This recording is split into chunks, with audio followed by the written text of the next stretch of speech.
Oke, saya diundang di Kediri. Ada satu majelis besar arek nom-noman sembarang kali. Golongan arek pedotan tok niku. Anak-anak hadirin, ketika mereka terbiasa di HP, curhatnya ke HP. Curhatnya ke HP. Saiki ono arek foto sampai gendakane misal. Langsung pasang status. Ingin ku akhiri hidupku. Moro sing bales malaikat maut, Sherlock bos. Kira-kira lho. Ya napa kira-kira? OTW 5 menit.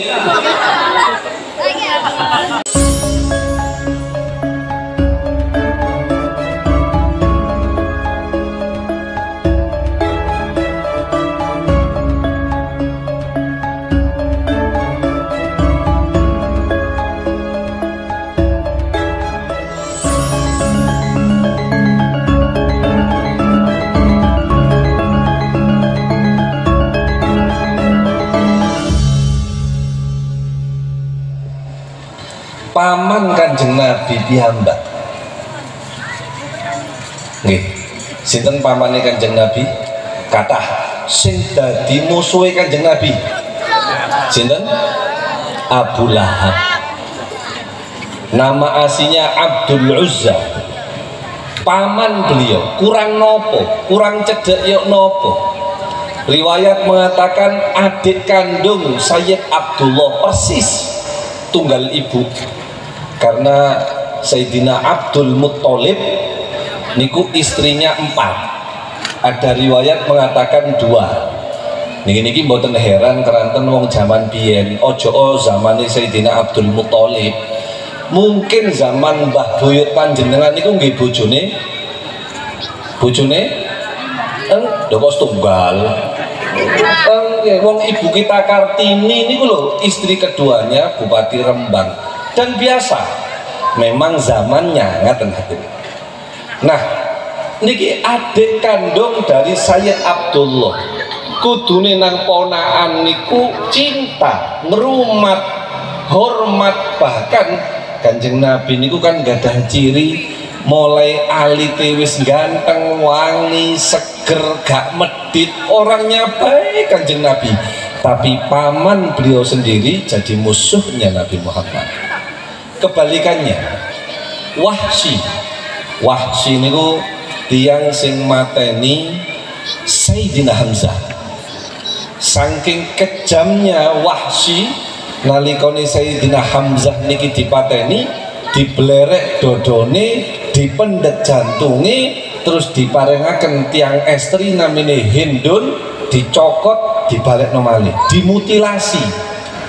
Tapi justru Wahsy yang pernah menyakiti Kanjeng Nabi niku sing angsal hidayah masuk Islam, sampai Wahsy sumpah kepada Nabi, sebagaimana ya Rasulullah, saya pernah membunuh sebaik-baik orang di hatimu, saya akan membunuh seburuk-buruk orang yang memusuhimu. Akhirnya wonten seorang tukang nopo tenun atau dukun namine Musailamah ngaku Nabi sing mateni niku Wahsy setelah masuk Islam. Bapak Ibu yang saya cintai, hidayah niku milik Allah, kita nggak bisa ngukur berapa harganya. Setuju? Nomor kali dzurriyah, anak putu niki regane niku larang. Kalau paringi contoh gampang, Pak Zainul Singen nikah tahun berapa? 2017. Tuntas rabi tuh kalau ini. Waktu keceplosan ini. Ini kayak kepala sekolah bujui loro gitu. 2000 apa? 2007. Saya mau tanya 2007 waktu nikah niku nyon sewu maharnya berapa? Saya takon bojone jan. Pinten? 100.000. Lahir putra no putri yang pertama? Putra. Tahun pinten niku? 2006. Lho koyo meteng dhisik ngono Pak ya. 2009 lahir, akad nikah, maharnya 100.000. Oke, monggo. Sekarang kita pakai logika dulu. Ketika lahir putra yang pertama, terus kira-kira ono wong sugih gak duwe anak, moro nang Pak Zainul. Pak Zain, aku njaluk sepurone sing akeh. Aku kate njaluk tulung nang sampean, aku rabi pirang-pirang tahun iki gorong duwe anak. Saiki aku kate njaluk tulung nang sampean, anak sampean tak tuku 100.000. Sampean kekno apa ora? 1 juta, sampean kekno apa ora? 10 juta, sampean kekno apa ora? 100 juta. 1 miliar. Tak tuku anakmu 1 miliar. Mulai mikir. Ini delok modelnya butuh duit. 10M. Lote. Cari dia sing duwe anak nggih. Gak melok duit ndok gage-gage gitu. Seandainya ada orang kaya raya lalu bilang kepada Pak Zain, Pak Zain wis penawaran terakhir, tak tuku anakmu 100 triliun, sampean gak nomor.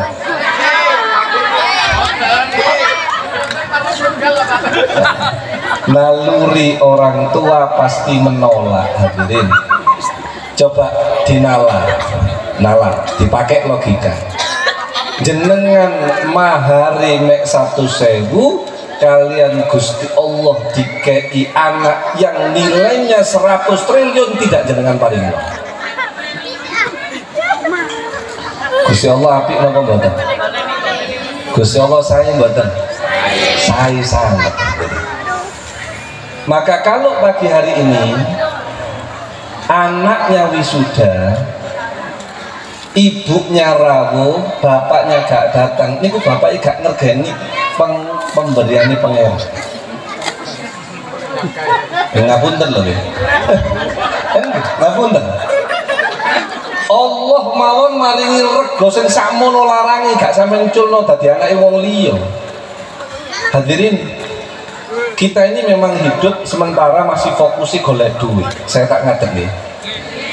Uripe awake dhewe niki sementara fokusi golek duit. Kita masih bingung mikir urip penak, lali carane mati penak. Saya punya kaidah dan mudah-mudahan ini dijadikan pedoman panjenengan sedaya. Ngeten. Jangan pernah mati-matian berjuang untuk sesuatu yang tidak panjenengan bawa mati. Saya ulangi, kena guys status. Ya, jangan pernah berjuang mati-matian untuk sesuatu yang tidak panjenengan bawa mati. Oke, saya kasih cerita. Siki wis awan nek dikai dalil mboten nyantol. Kalau kayak cerita, kata 2017 dalam ini diundang Kementerian Kehakiman di Jakarta. Yang ngundang niki golongannya jaksa muda. Jaksa niku lek teng pengadilan sebagai penuntut, hadirin. Misalkan ono wong salah, contohnya nyolong duit rakyat, dana gawe dalan di Badok, contohnya ngaten ya. Akhirnya di pengadilan ada pengacara, ada hakim yang memutuskan dan ada jaksa penuntut. Jaksa penuntut ini sekolahnya larang, gak podo mbek pengacara. Kenapa? Karena dia akan mempertimbangkan orang dengan melakukan kesalahan seperti ini, hukuman yang pantas buat dia apa. Makanya lek tiang niku kepingin selamat teko hukuman dunya, niku sing dicedheki kudu hakimi, tapi jaksane. Jaksa niki Indonesia nggih. Jaksa di Indonesia itu rawan nerima uang sogok. Gak apa-apa kalau ngomong itu kita mriko sami. Kudu malah mari ngono gak diundang, ya tetap diundang ben tahun alhamdulillah. Kenapa? Karena manusianya yang dibenerin dulu. Iki ono wong salah, kudune dihukum. Lah ketika jaksa penuntut itu memberikan hukuman, itu ada pertimbangan sanubari di sini. Wong iki lek tak hukum sakmene, keluargane nek ana duwe arek cilik ya opo? Bapake sing salah, asetnya akan dibekukan oleh negara. Kemudian bapaknya dihukum, sing wedok orang yang buat gawe, anak isik TK, itu jadi pertimbangan, itu di luar hukum yang baku. Nyantol betul. Ini delok mendelik pelunga ngomong apa tadi ini. Akhirnya saya sampaikan di situ buat bapak-bapak jaksa semuanya, pertimbangkan hukum dengan hatimu, bukan dengan emosimu. Keranten siapapun yang pernah menentukan hukuman di dunia, di akhirat orang itu juga akan dituntut oleh Allah. Niku akhirnya pengajian itu nangis hadirin. Para jaksa ini kula jak nangis iling Gusti Allah kudu ojo gak adil dan sebagainya. Oke. Selesai acara hadirin karena 3 hari di sana. Dalam nginep di satu hotel di sana di inep di kono. Ada telepon, saya tidak kenal telepon ini, terus kemudian bilang, assalamualaikum Habib, nama saya ini, saya boleh tidak cerita kepada panjenengan, boleh tidak saya menemui Anda?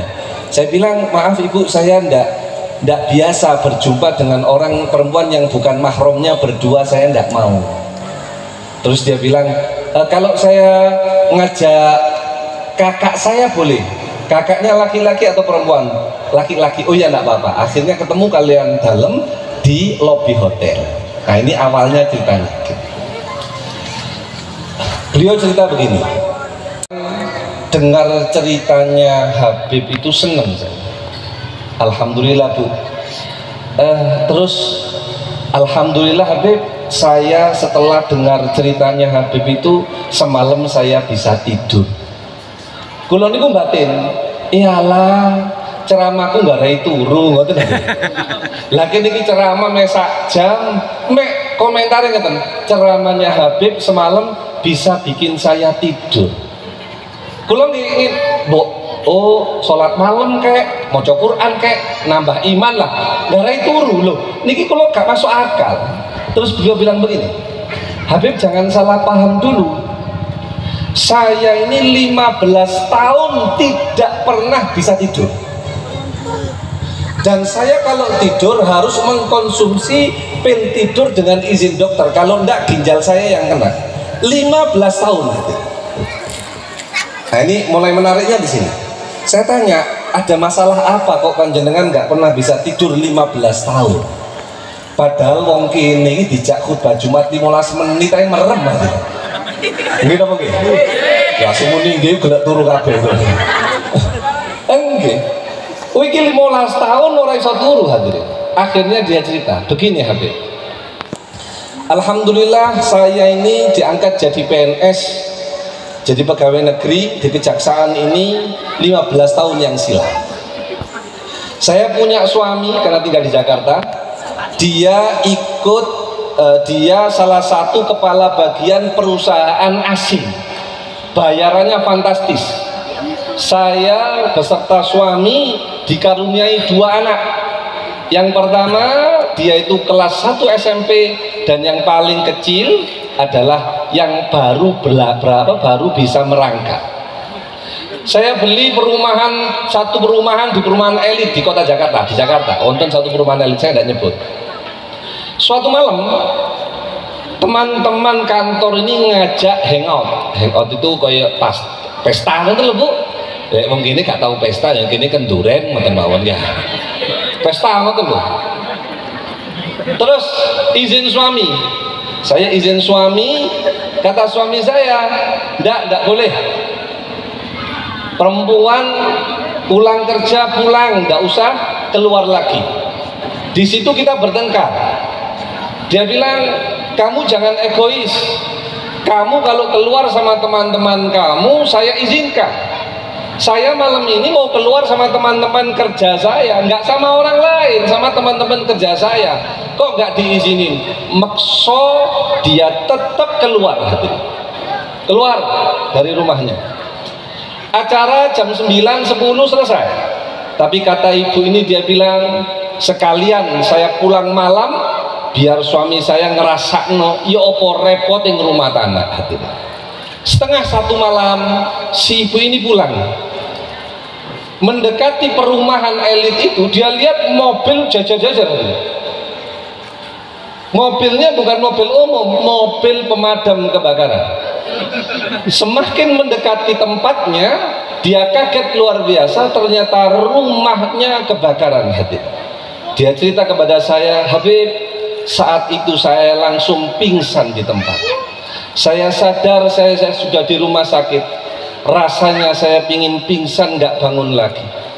Ketika saya diberitahu rumah yang kami bangun selama ini, yang kami nabung bertahun-tahun bersama suami, habis dalam waktu kurang dari 2 jam.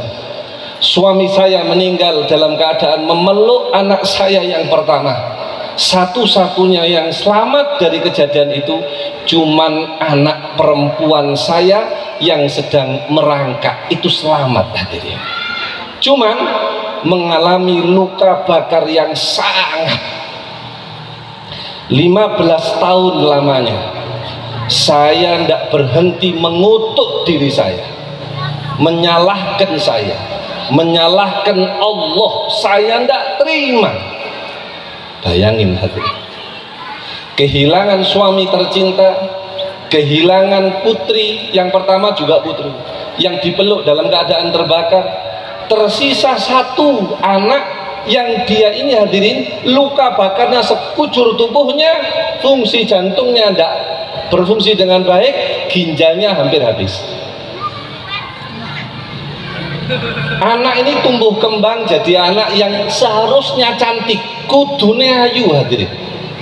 Tapi karena luka bakar yang sangat, si anak ini jadi introvert, nggak mau keluar rumah. Tinggallah mereka di satu apartemen. Kemudian kerja, si ibu ini tetap di jaksa. Dia tidak pernah nyopo wong, dia kecewa dengan Allah, dia ndak sholat, dia salahkan kenapa Allah setega itu sama saya. Setiap kali ngelihat anaknya selalu teringat kejadian itu. Bayanglah tuh. Panjenengan kali kula beruntung, alhamdulillah, alhamdulillah.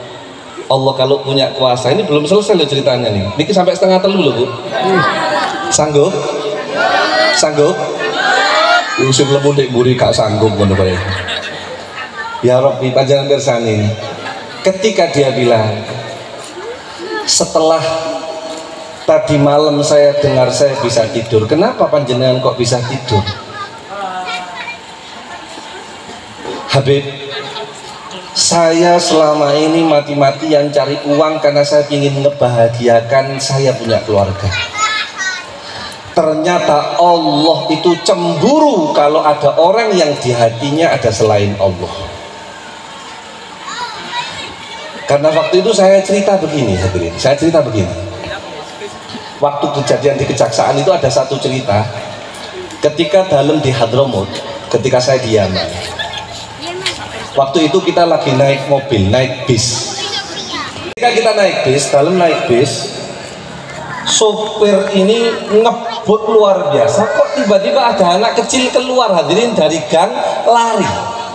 Otomatis ngerem gak karu-karuan, bis ini sampai hampir jatuh.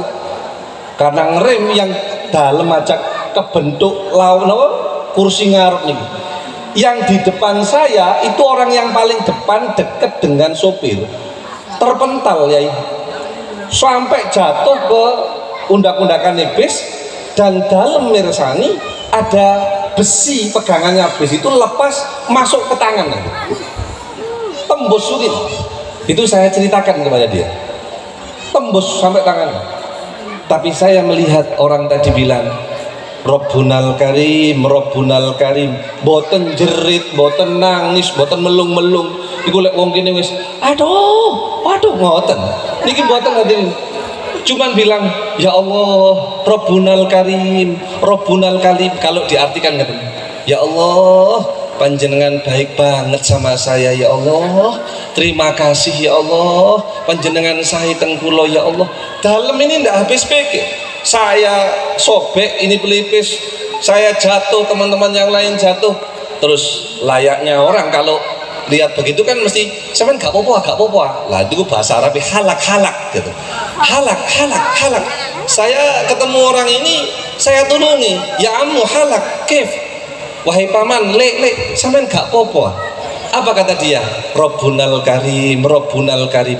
Di depan mata saya hadirin, orang tadi itu ngambil sendiri, ditarik kan, sakit kalau mirsani mawon sakit. Saya bilang imsik lu, ojo sik.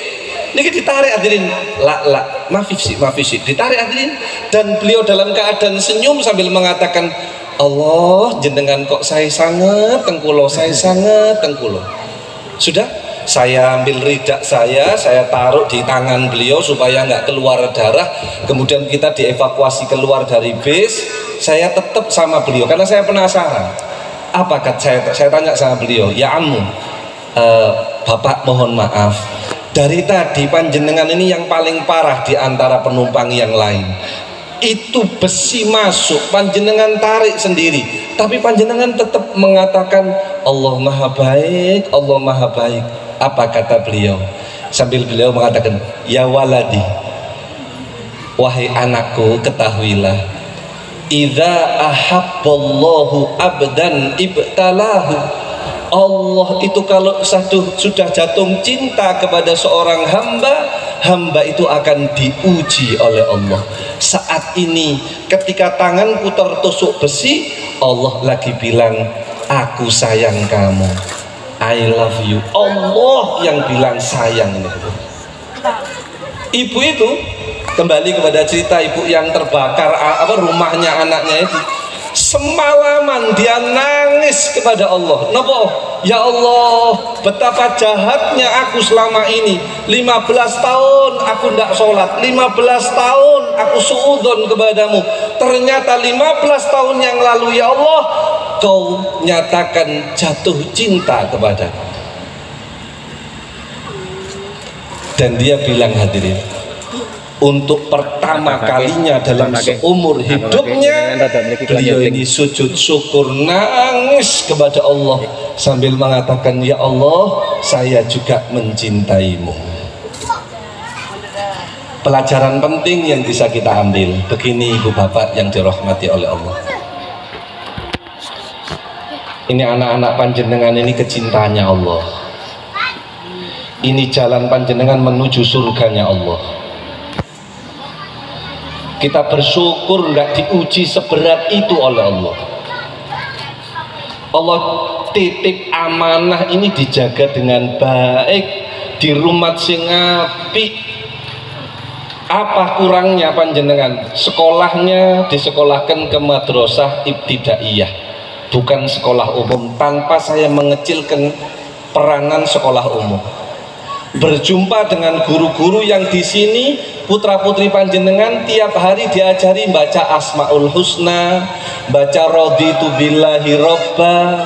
Guru-gurunya juga muslimah, masya Allah.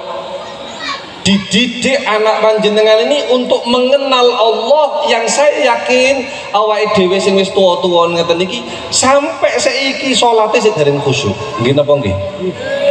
Kadang sholat mikir Allahu Akbar, cilok liwat kit mau dinteni gak teko-teko kait sembayang moro.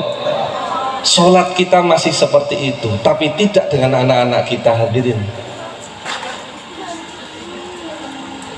Jangan sampai kita yang sudah dikasih amanah seperti ini kemudian lalai, diuji dengan ujian yang berat. Ya Allah, naudzubillahi min dzalik. Siapa yang mau diuji? Tidak ada yang mau gitu.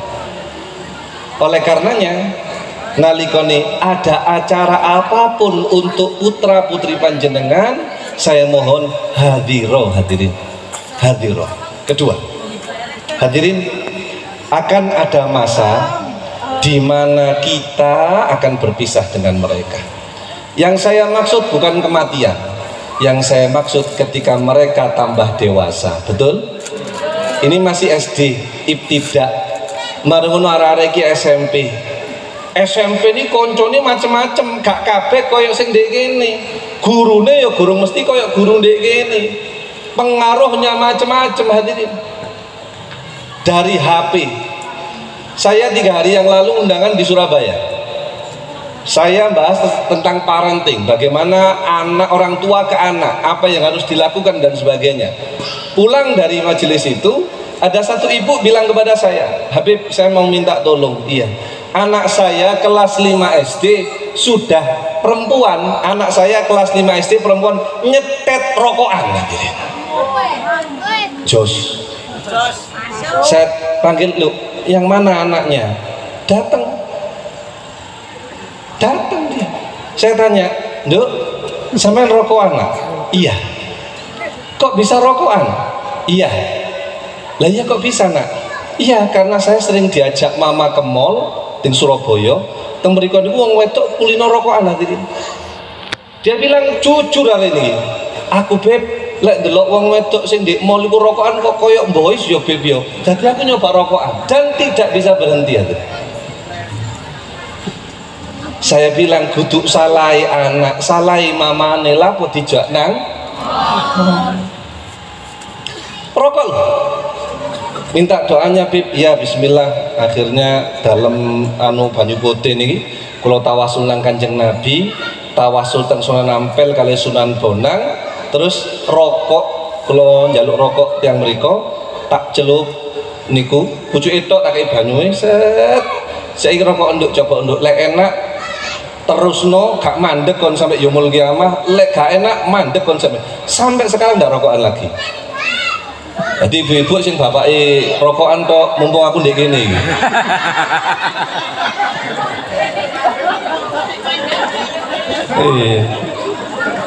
Kelas 5 SD perempuan rokokan, ya Allah gak masuk akal. Ternyata salah mamanya karena diajak ke mall.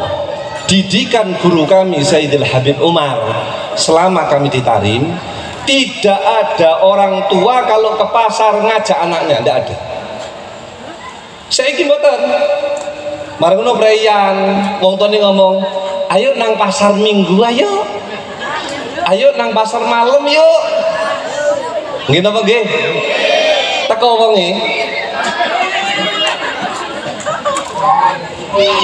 Allah, kita. Saya jadi ingat hadisnya Kanjeng Nabi, fa'abawahu yuhawwidanuhu wa yumajjisanuhu wa yunassiranuh. Wong tuane iku sing garai arek iki dadi Yahudi, Nasrani, Majusi, bukan orang lain, karena kita ngasih pendidikan seperti itu. Yang paling ganas hadirin napa sik niki? HP, ya Allah, saya ndak nyongkong arek cilik judi slot, gak sithik hadirin. Lho nggih niki, koro saat main pisan, iya. HP itu, ya Rabbi, tidak ada yang bisa ngalahno donga. Hadirin, anak kalau sudah pegang HP belum pada waktunya akan muncul generasi mudah putus asa. 4 hari yang lalu seorang pemuda bunuh diri di Suramadu, putus cinta, SMA kelas 1. Loh bayang. Tadi pagi seorang pria nekat disuhat keluar dari mobil bunuh diri. Kenapa? Diputus pacarnya. Guduk sing tua-tua loh, misalkan kayak Pak Zainul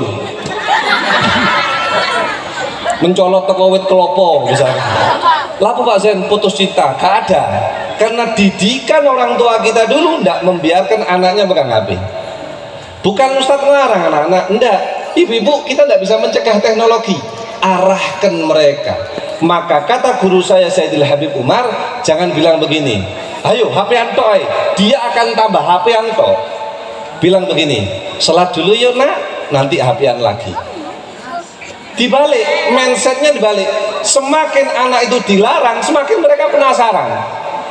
Kon ya HP anto, tahu mbak tadi mbak. tambah seru. Jarene arek-arek kapok akan buka. Diarahkan, ayo sekarang ayo main sih metu mbek bapak yuk sik rewangono bapak kancanono tuku opo ta opo biar naruh, bukan dilarang, nanti akan berhenti sendiri. Ini bukan saya yang mengatakan koyo gak masuk akal, tapi saya punya guru Al Habib Umar dungone mandi mustajab, pasti begitu. Oke. Saya diundang di Kediri, ada satu majelis besar arek nom-noman sembarang kali, golongan arek pedotan tok niku. Anak-anak hadirin, ketika mereka terbiasa di HP, curhatnya ke HP.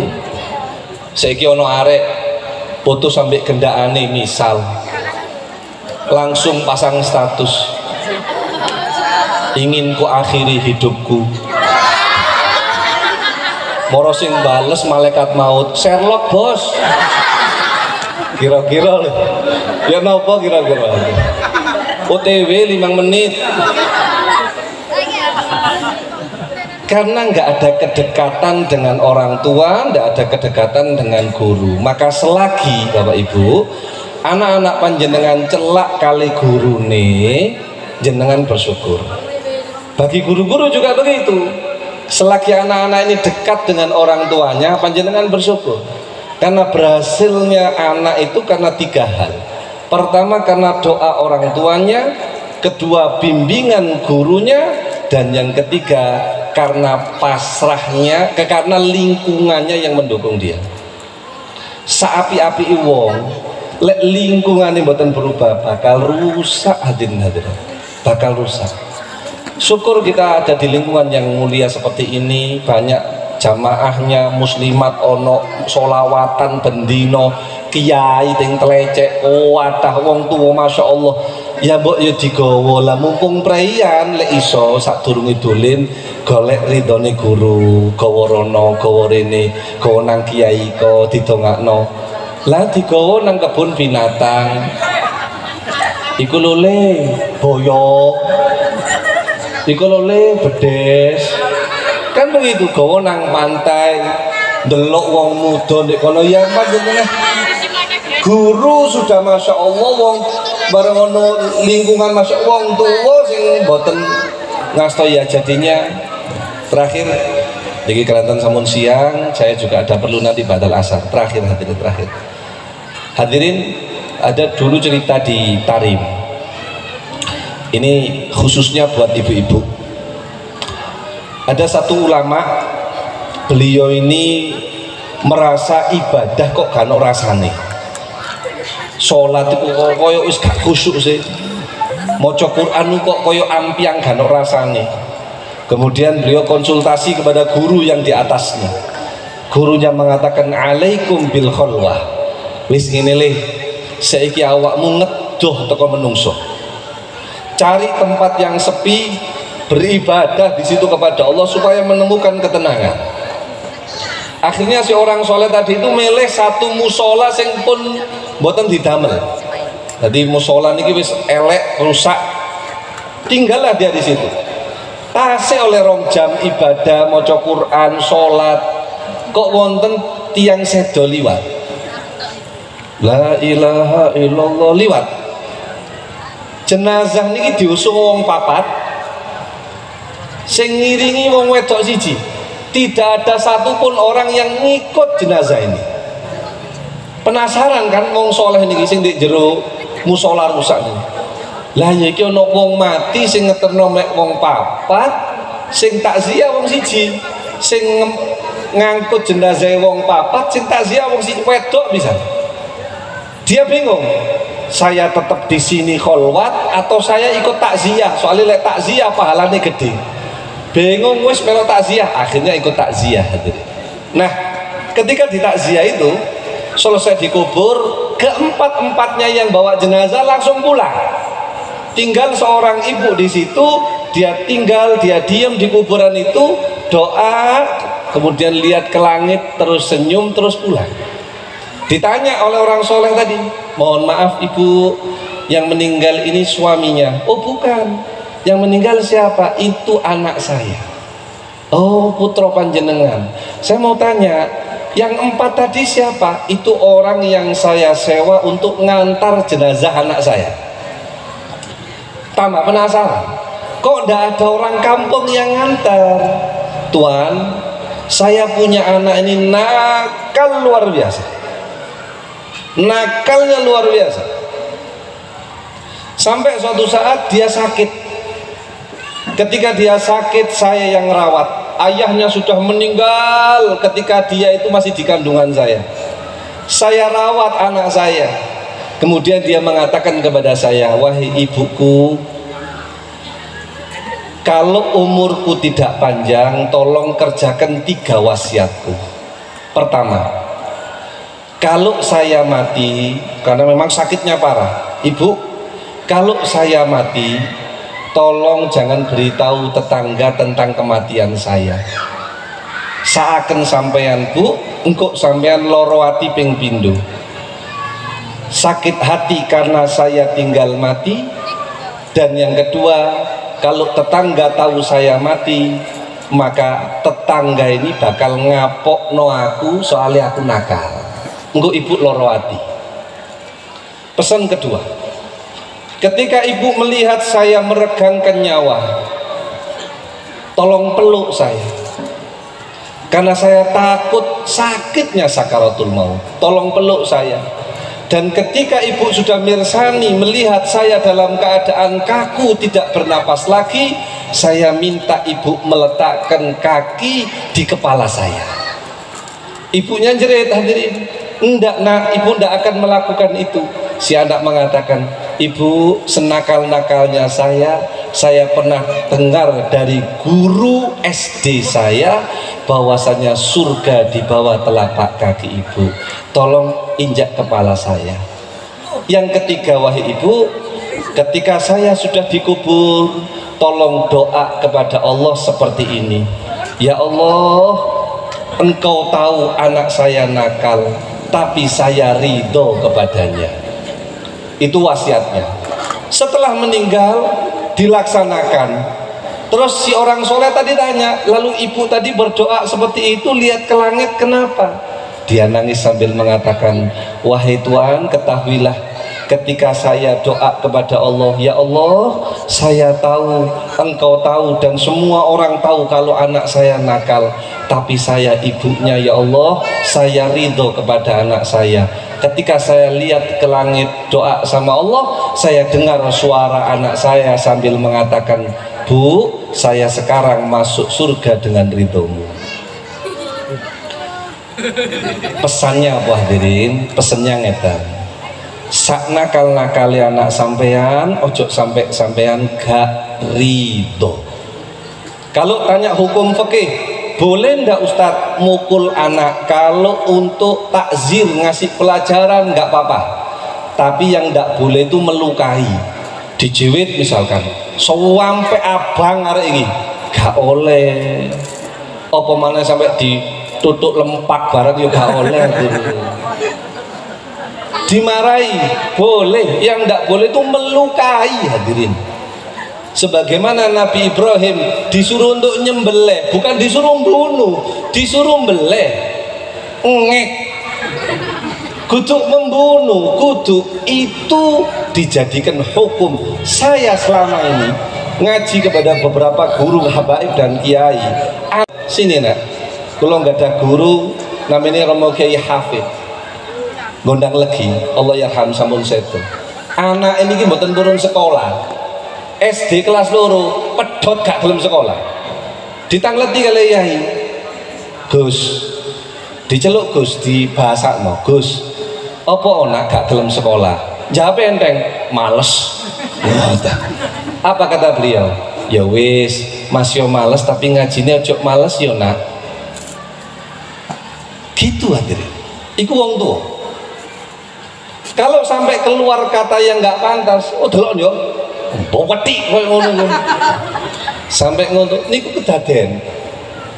Karena kata guru saya Al Habib Umar, kullu kalam abu kawa ummuk, setiap ucapan bapak ibumu itu samun masmum, racun yang sangat. Lek kiai-kiai ini dengan pisan nih, Barakallahu fiik, barakallahu fiik. Duh, kok pinter ya. Muga-muga hafal Quran tek bedhik kaya ngene iki. Lho yo dadi ya, Dir. Keranten boten wonten yang ndak boleh sampai jenengan gak ridho nang anak. Awas kon yo, awas kon. Apalagi nanti anaknya besar, rabi, mari ngono melok sing lanang, lali nang wong tuwa, tetep gak boleh gak ridho. Kudu ya Allah ya apa niku anak kula ridho. Cek selamat donya, selamat akhirat. Kita tutup pakai doa. Mudah-mudahan insya Allah yang diwisuda ini insya Allah jadi anak-anak yang soleh-solihah. Masa depannya cerah. Mudah-mudahan bisa membahagiakan kedua orang tuanya di dunia dan di akhirat. Insya Allah guru-guru yang ada di sini insya Allah punya nilai tinggi dan mulia di hadapan Allah. Amin ya robbal alamin. Kita tutup pakai doa. Sarang-sarang nih, sing khusyuk, sing khudu. Mudah-mudahan doa kita di siang hari ini diijabah oleh Allah. Bismillahirrahmanirrahim. Alhamdulillah. Bapak Ibu semuanya sekarang sebut nama anak-anaknya. Doakan satu persatu putra putri panjenengan. Buat adik-adikku semua, anak-anakku semua, doakan adiknya atau kakaknya. Sebut namanya, doakan satu-satu. Ibu-ibu dongakno anak-anak sing barep jenenge iki dongakno dhewe. Sing nomor loro dongakno Allah. Allah. Allah. Allah. Hadirin terus doa. Hadirin anak sing tahu sampean seneni, anak sing tahu sampean sentai, arek iku sing bakal ngangkat jenazah sampean sampai akhir besok lek sampean kali kula wis gak ono maneh derek-derek.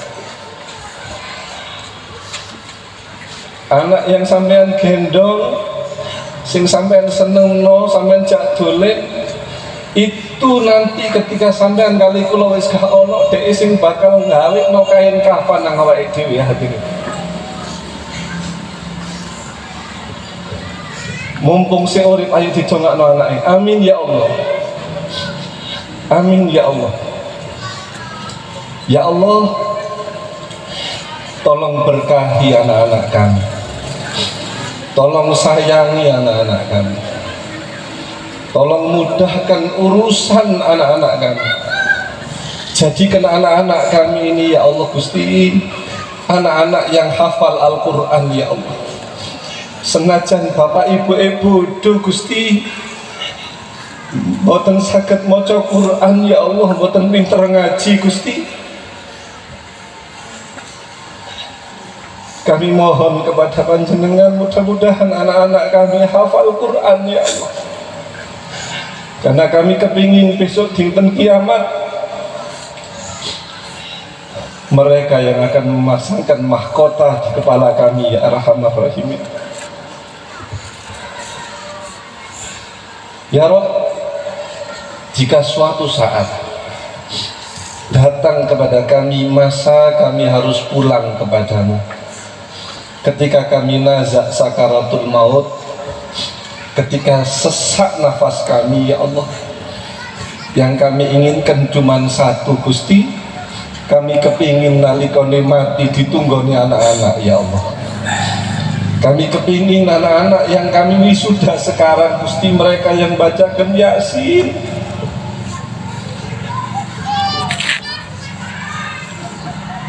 mereka yang bacakan tahlil. Di saat nyawa sudah mau lepas dari jasad kami ya Allah, kami ingin ketemu anak kami satu persatu, kami ingin pandang wajah mereka satu persatu Gusti. Dan lantunan yang kami dengar di telinga kami adalah bacaan Allahu Allah. Ya Rabb, kumpulkan kami besok dinten kiamat dengan ayah kami, ibu kami, anak-anak kami, keturunan kami semuanya di belakang panji Nabi Muhammad sallallahu alaihi wasallam. Akhir donga dalem siang hari ini kagem jamaah wali murid dan dewan guru semuanya.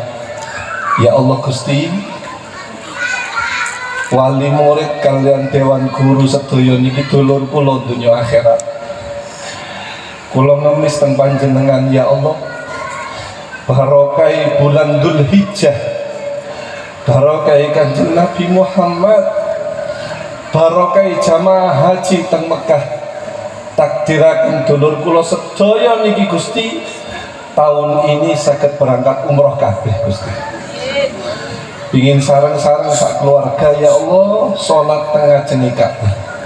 Kami ingin sarang-sarang sak keluarga ya Allah langsung uluk salam teng Kanjeng Nabi Muhammad sallallahu alaihi wasallam. Ya Allah, Panjenengan Maha Kaya Raya. Seandainya Panjenengan kabulkan doa kami satu persatu yang ada di tempat ini ya Allah, tidak akan mengurangi kekayaan-Mu. Panjenengan tetap Maha Kaya. Wa sallallahu ala sayyidina maulana Muhammad walhamdulillahi rabbil alamin bisirril Fatihah.